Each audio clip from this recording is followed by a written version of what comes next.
This is Brome Bird News, your weekly digest on bird news from around the world.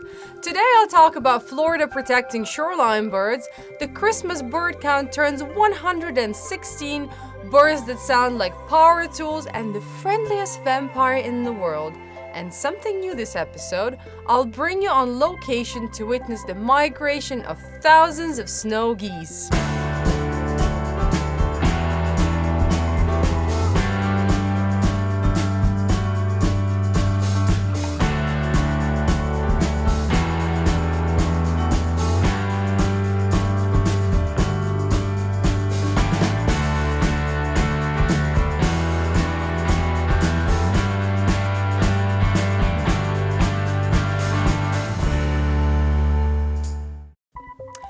You don't have to work hard to attract this bird to your backyard. The hood mockingbirds aren't shy, very friendly, and will eat or drink just about anything, even your blood. Blah, a bit creepy, isn't it? The poor birds, though, had no choice in the matter because they live in one of the most hostile environments, 2 islands in the Galapagos archipelago. Even though it's a bit revolting, they do help animals by plucking ticks and parasites. Imagine trying to keep that feeder filled. This week's question comes from Carol Friedman from New Jersey. She asks, for many years when I was younger, robins used to migrate south for winter months. For the past 5 years, I see them all through the winter. Why have they stopped migrating? Yeah, I'll have to admit that's a very unusual sight. You're down in the city somewhere and you're bird watching in the middle of a cemetery and walking around in 3 feet of snow and it's really, really cold out, and suddenly you come upon a flock of a half a dozen robins there and you're saying, well, why haven't they gone south? Have they lost their mind? The fact is that American robins are indeed migratory birds, and most of them do leave in great numbers.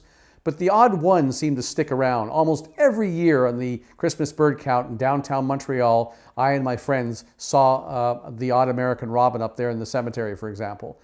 What these birds have learned to do is that instead of eating earthworms and insects, they eat berries, sometimes fermented berries that can even make them drunk. And they also have learned to find deep cover in which to sleep at nighttime so they don't lose all their body heat. So they've simply adapted to do this, and by doing so, it confers an advantage on them. It means that they're going to be the first ones there for the best territories in the springtime when the snow goes away.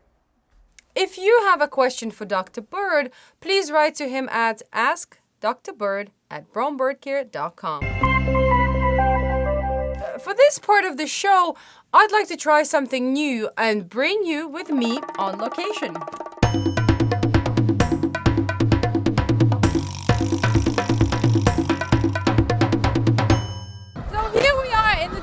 Victoriaville, where thousands of snow geese have descended from the Arctic tundra. They've left their breeding grounds and they're moving further south. And this is a beautiful November Sunday, so we've come to visit them. Let's check them out. We've visited these geese at the Baudette Reservoir in Victoriaville, Quebec, about 2 hours north of the Vermont border.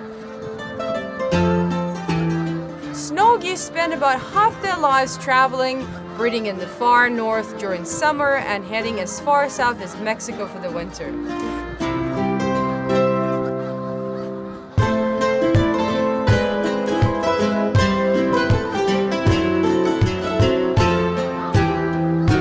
They were once hunted to dangerously low population levels, but their numbers have tripled since the 1970s.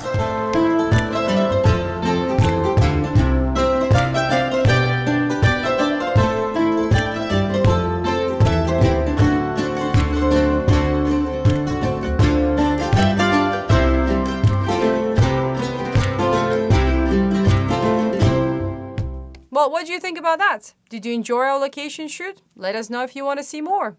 When I think of Florida, I think lots of people, cruise ships, overdevelopment.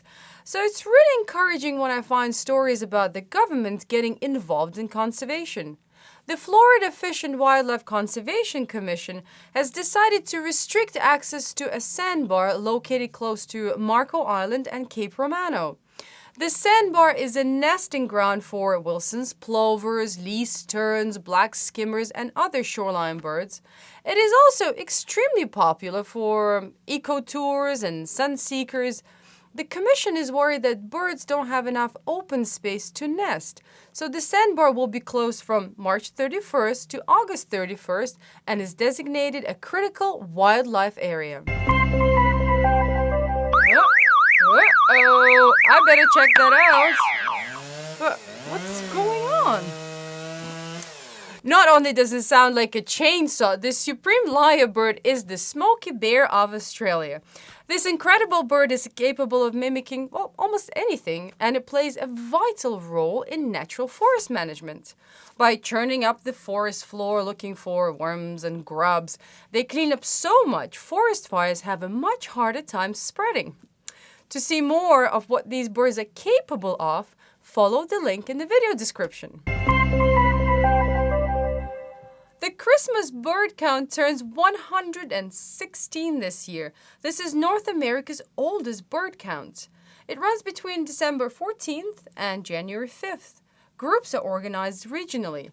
To find a group near you, you can visit either audubon.org or birdscanada.org. I will be on location counting birds too. This will take place on December 19th. I'll see you then. This week, our Squirrelbuster Classic is going all the way to England. I love England. Our photo giveaway winner is Jeremy Thompson of Leeds, England. Jeremy spent many years at sea and developed a passion for photography. Thanks, Jeremy. Enjoy your feeder. We definitely enjoyed your picture of white-capped albatross. These birds live on islands close to New Zealand. You can see from his picture they love seafood. Please send us your photos and videos to photos@bromebirdcare.com.